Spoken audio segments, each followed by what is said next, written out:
In the darkest corners of 17th century Hungary, a monstrous legend was born. Elizabeth Bathory, a woman of immense power and lineage, became synonymous with unspeakable horror. Her name, whispered in fear, was Elizabeth the Blood Countess. This is the untold history of her brutal reign, a tale of vanity, terror, and death.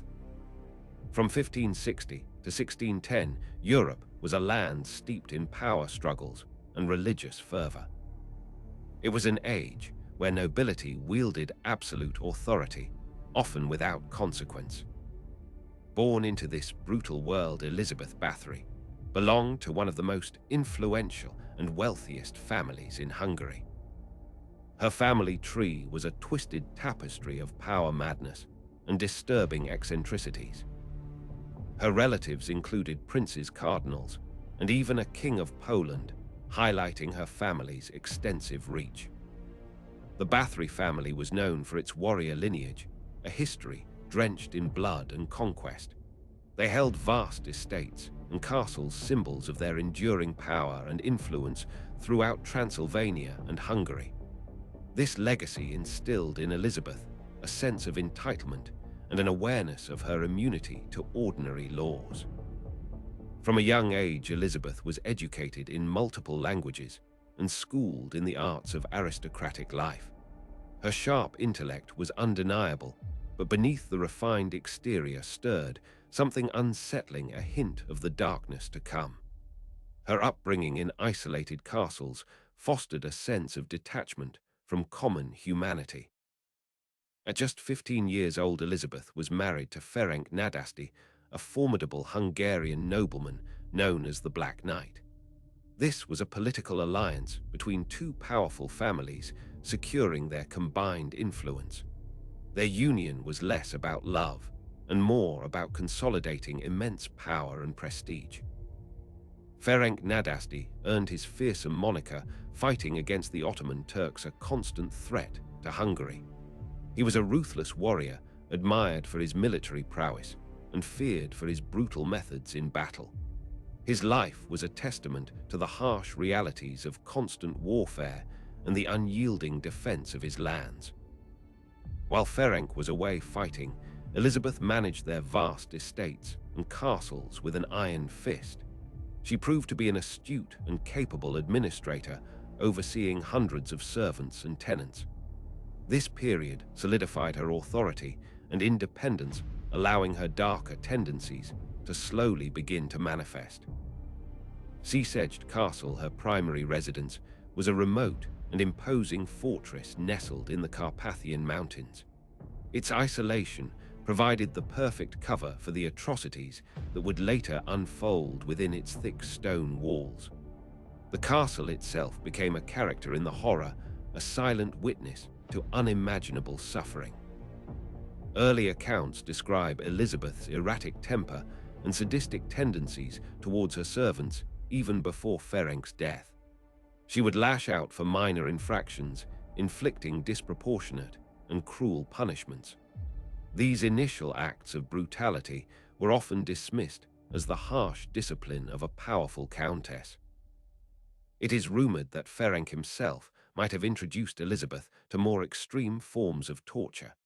His war experience in dealing with Ottoman prisoners often involved horrific methods. While speculative, this influence could have normalized brutality in her mind, blurring the lines between punishment and sadism. A key figure in Elizabeth's inner circle was Dorothea Schenz, known as Darvulia, a wet nurse, and later a trusted confidant. She allegedly guided Elizabeth towards darker practices and esoteric beliefs.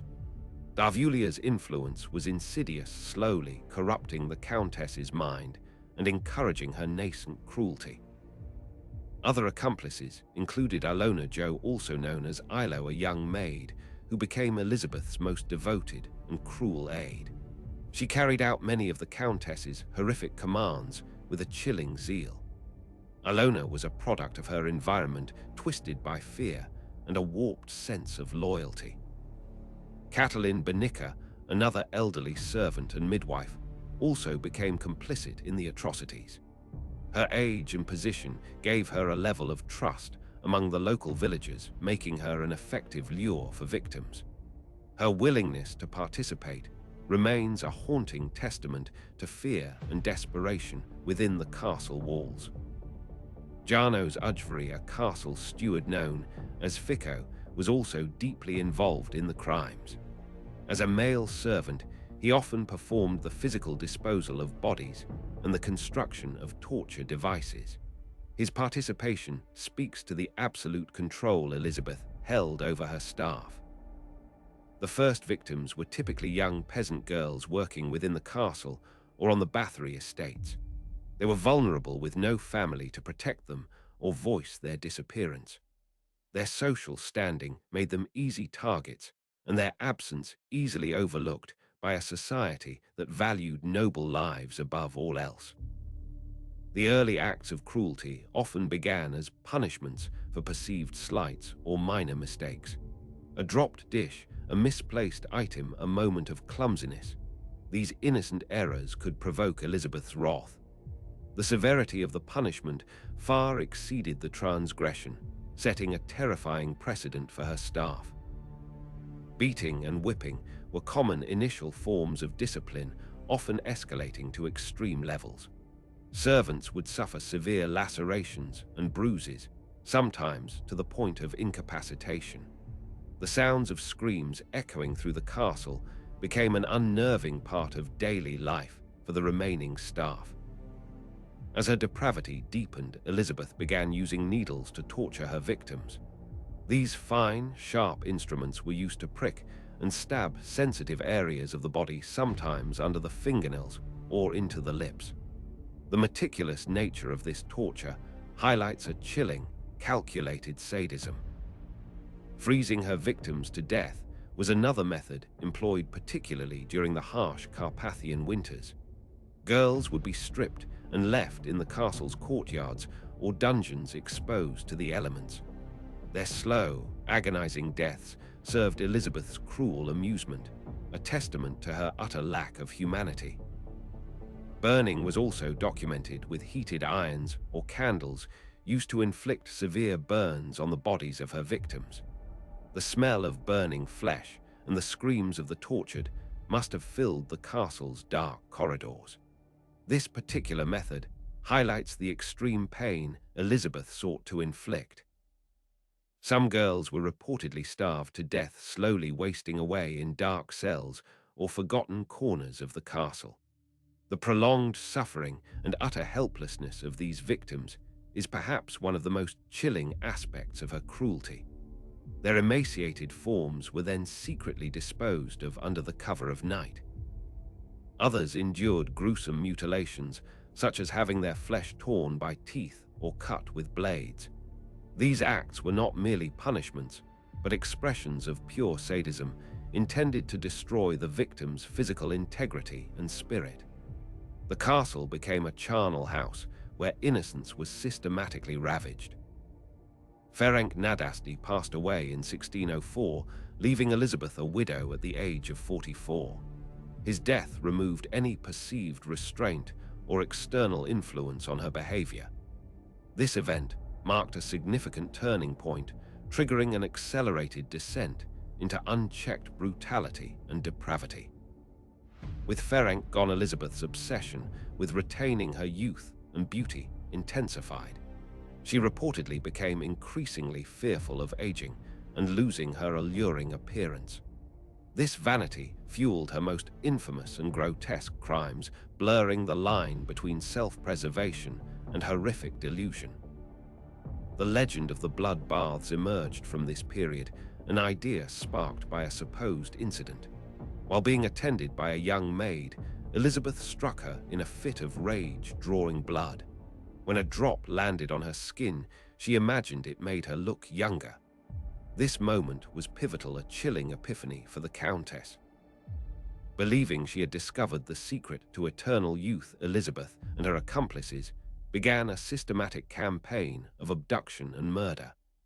Young girls were lured to the castle under false pretenses or simply seized from their villages.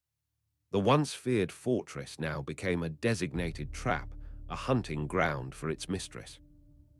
The cellars and dungeons of Čachtice Castle were transformed into gruesome torture chambers. Iron Maiden's spike-lined cages and various implements of pain were allegedly employed to extract blood. These chambers became her private kingdom of suffering, carefully hidden from the outside world. The initial target group remained local peasant girls lured with promises of work or education. Their disappearances were often explained away by the Countess's servants as running away or falling ill. The power dynamic ensured that few dared to question these convenient explanations. One specific device allegedly used was a spiked cage known as the Iron Maiden. Victims were said to be placed inside and slowly crushed or impaled by the internal spikes. While the existence of this exact device is debated, the description speaks to the horrific imagination behind her tortures. The scale of the murders grew exponentially following Ferenc's death. What began as isolated acts of cruelty escalated into a systematic campaign of terror within the castle walls. The thirst for beauty became an insatiable hunger for blood, fueling a dark ritual of youth. Witnesses during the later trials would recount methods such as beating girls with nettles until their skin was raw and blistered. The pain inflicted was excruciating, serving not just to bleed the victims, but to assert absolute dominion. This ritualistic cruelty became a twisted form of daily entertainment for Elizabeth. Hot coals and branding irons were also used to inflict torturous pain. The scent of burning hair and flesh must have permeated the castle ere a gruesome perfume of suffering. These acts were not random, but deliberate, designed to maximize pain and terror. The infamous blood baths involved victims being bled to death, often in bathtubs or large barrels. Elizabeth would then allegedly immerse herself in the collected blood, believing it would preserve her youth. This ritual was the pinnacle of her delusion, a macabre quest for immortality. The disposal of bodies became a grim routine for Janos Ujvari and other loyal servants. Many were buried in unmarked grave within the castle grounds or nearby forests. Some accounts suggest bodies were even tossed into rivers or hidden in the castle's secret passages.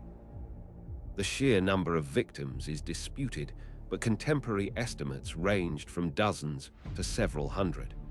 Court documents from the trials of her accomplices suggest a minimum of 80 documented deaths.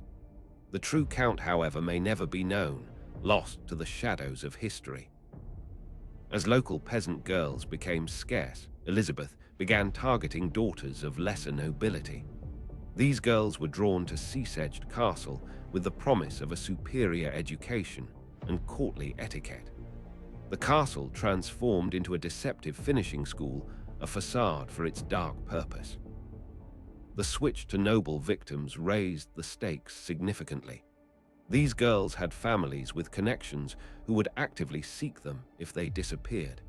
Their families' inquiries started to pierce the veil of secrecy surrounding Čachtice. The Countess's reign of terror was now on a path to exposure. Rumors of the horrific events within Čachtice Castle began to spread across Hungary.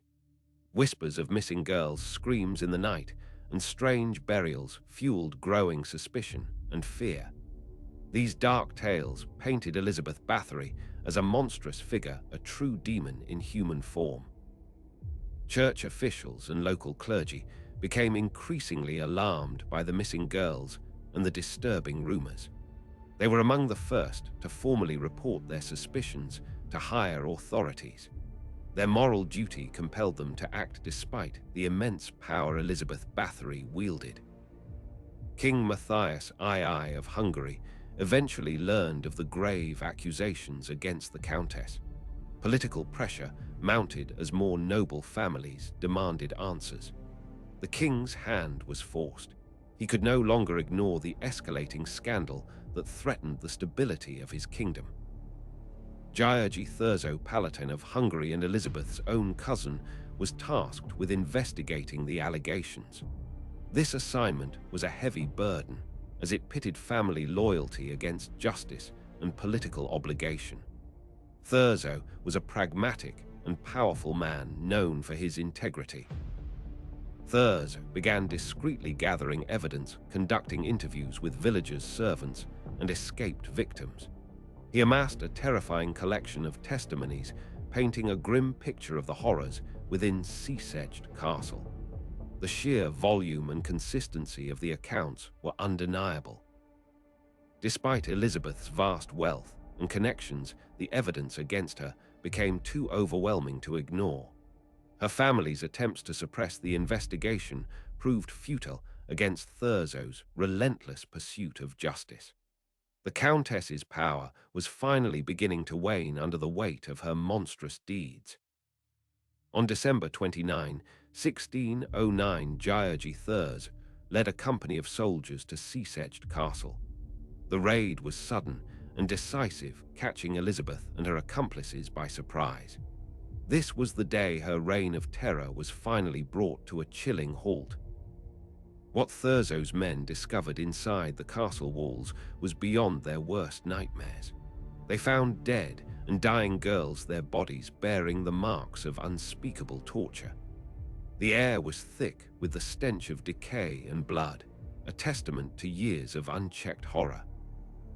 Elizabeth Bathory was immediately placed under house arrest within her own castle.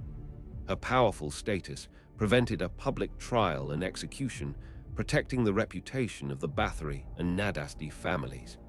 Justice for the Countess would be swift, but also politically constrained. Her accomplices, however, received no such protection.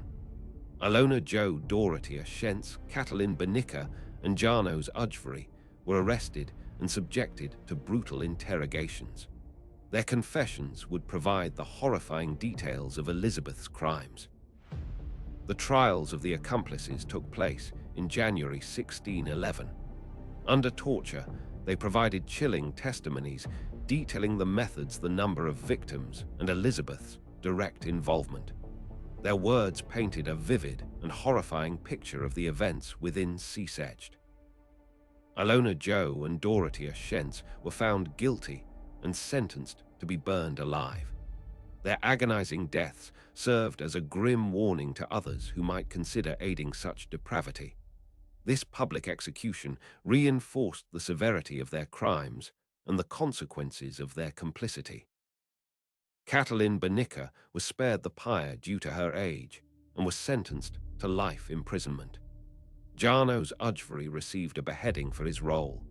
The varied sentences reflected differing degrees of perceived culpability and the gender biases of the era. Elizabeth Bathory was walled up alive in a tower room within Čachtice Castle, her only access to the outside world, a small slit for food. This unique punishment was a compromise designed to punish her without shaming her powerful family. Her confinement was absolute, a living tomb within her own domain. For 4 long years, Elizabeth endured her isolation, her final days spent in solitude and likely madness. The once glamorous Countess became a prisoner of her own making, haunted by the ghosts of her victims. Her grand castle transformed into her personal mausoleum. Elizabeth Bathory died in her sleep on August 21, 1614, at the age of 54. Her death marked the end of a terrifying chapter in Hungarian history, but the beginning of an enduring legend. The Blood Countess was finally gone, but her gruesome story would live on. Her burial location remains a subject of debate, with some accounts claiming she was interred in the Čachtice churchyard, while others suggest a secret burial. The uncertainty surrounding her final resting place only added to the mystique and horror of her legend. Her body may have been rejected by consecrated ground. The official records from the trials indicate a horrifying number of victims, though the exact count varies. Many historians cite figures between 80 and over 600 young women. This range highlights the difficulty in precisely quantifying the scale of her atrocities and the lost lives. Elizabeth Bathory's story quickly intertwined with local folklore and became a chilling cautionary tale. Her name became a boogeyman figure mothers used to scare their children into obedience. The narrative of the Blood Countess cemented itself into the cultural consciousness. Over centuries, her legend continued to grow, inspiring numerous works of fiction, including elements of Bram Stoker's Dracula. The image of a vampire noblewoman feeding on the young for eternal life drew direct parallels to Bathory's alleged crimes. Her story is a cornerstone of dark Gothic horror. Modern historians continue to debate the full extent of her guilt and whether political motivations played a role in her prosecution. Some argue her immense wealth and Protestant faith made her a convenient target for the Catholic Habsburg monarchy. The truth may be a complex blend of both factors. However, the gruesome details provided by numerous witnesses and her accomplices are difficult to dismiss entirely. The discovery of tortured bodies within Čachtice Castle remains a stark and undeniable fact. The evidence points to a woman capable of extraordinary cruelty. Elizabeth Bathory's story serves as a terrifying reminder of unchecked power and the dark depths of human nature. Her legend continues to haunt the historical imagination, a chilling echo from a brutal past. The Blood Countess remains a symbol of ultimate depravity,